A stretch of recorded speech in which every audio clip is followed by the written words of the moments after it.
José Manrique era chofer de María Corina Machado, aquel 9 de enero en el que el régimen la secuestró para liberarla después. José permanece como ella escondido en Venezuela, en clandestinidad, y ese día él logró escaparse de las garras del régimen. No lo pudieron atrapar, pero Maduro y Diosdado, en venganza y para presionarlo, se llevaron detenida a su esposa, a Yuleidi del Carmen Pérez, quien ya tiene meses secuestrada en la sede de uno de los cuerpos de represión del régimen en Mari Pérez, en Caracas, allí donde la han torturado.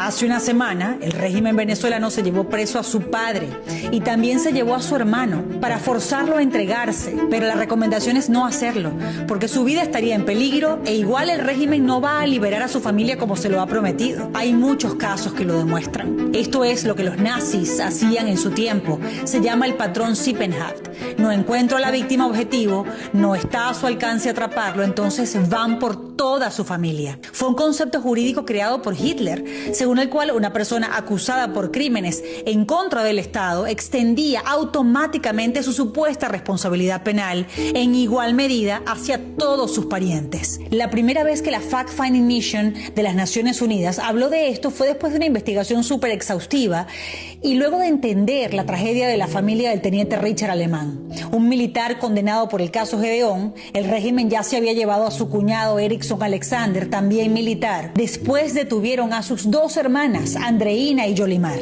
Estuvieron desaparecidas un mes. Una de ellas prácticamente perdió la visión porque la mantuvieron todo ese tiempo con una luz muy brillante pegada a sus ojos. Lo más cruel, y este también es otro patrón del régimen, es que las excarcelaron o les hicieron creer que esa era la decisión. Una patrulla las dejó en una calle del este de Caracas, pero de manera inmediata otros esbirros las subieron a un vehículo diferente y se las volvieron a llevar. Sí, es un régimen de patrones, la descripción perfecta que define los crímenes de lesa humanidad. No se lo hacen a una persona, sino a todos los disidentes o percibidos como tales de forma sistemática. ¿Por qué los sueltan y los vuelven a apresar? Para poder empezar a contar de cero el tiempo de la desaparición. En la primera parte los torturan, intentan sacarles información y no lo logran, obvio, porque las víctimas son inocentes y no pueden confesar lo que no han hecho. Así que los sueltan y luego el secuestro vuelve a comenzar.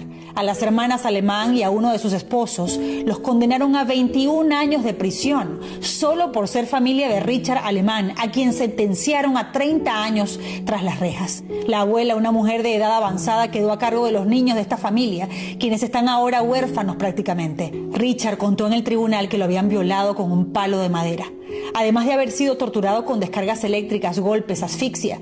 Richard fue aquel militar quien antes de su detención había escrito un mensaje diciendo que en Venezuela no había Estado de Derecho, que se arrepentía 1000 veces de haber sido militar y también de haber trabajado para esta horrenda revolución, como la llamó, en la que él creyó a pesar que toda su familia estaba en contra. Después de eso detuvieron a sus hermanas, a Yolimar y a Andreina, y al capitán Erickson, su cuñado, también a su primo Manuel.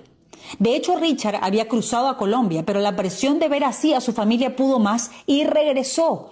Como sabíamos, el régimen no cumplió. No lo canjeó a él por el resto de su familia. Siempre presionan a las víctimas para que se entreguen y después no sueltan a nadie. Allí, ante el juez, contó lo que vivió. 19 días de golpes, sufrió hasta un paro respiratorio y como no se quiso declarar culpable, condenaron a toda su familia.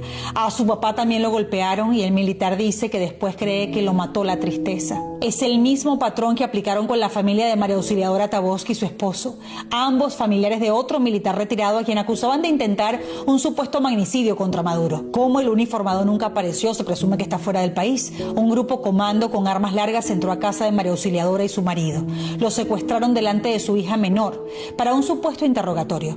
Los enviaron después en un taxi en una falsa excarcelación, pero el FAES los volvió a aprehender. Los presentó ante un juez y ahora cumplen una condena injusta de 30 años en los calabozos del régimen venezolano. En el caso de Jesús Ángel Manrique y Juan Pablo Manrique, padre y hermano del chofer de María Corina Machado, están secuestrados desde el 6 de mayo de este año. Se los llevaron de su casa a la fuerza. Nada se sabe sobre su paradero y temen por sus vidas. No habían hecho antes esta denuncia por miedo. ¿Y quién no lo tendría? Pero quizás la mejor manera de ayudarlos ahora es si nosotros vencemos el miedo también, ese del que ellos se lograron sobreponer, ser replicadores de su voz y recordarles que tampoco nosotros guardaremos silencio.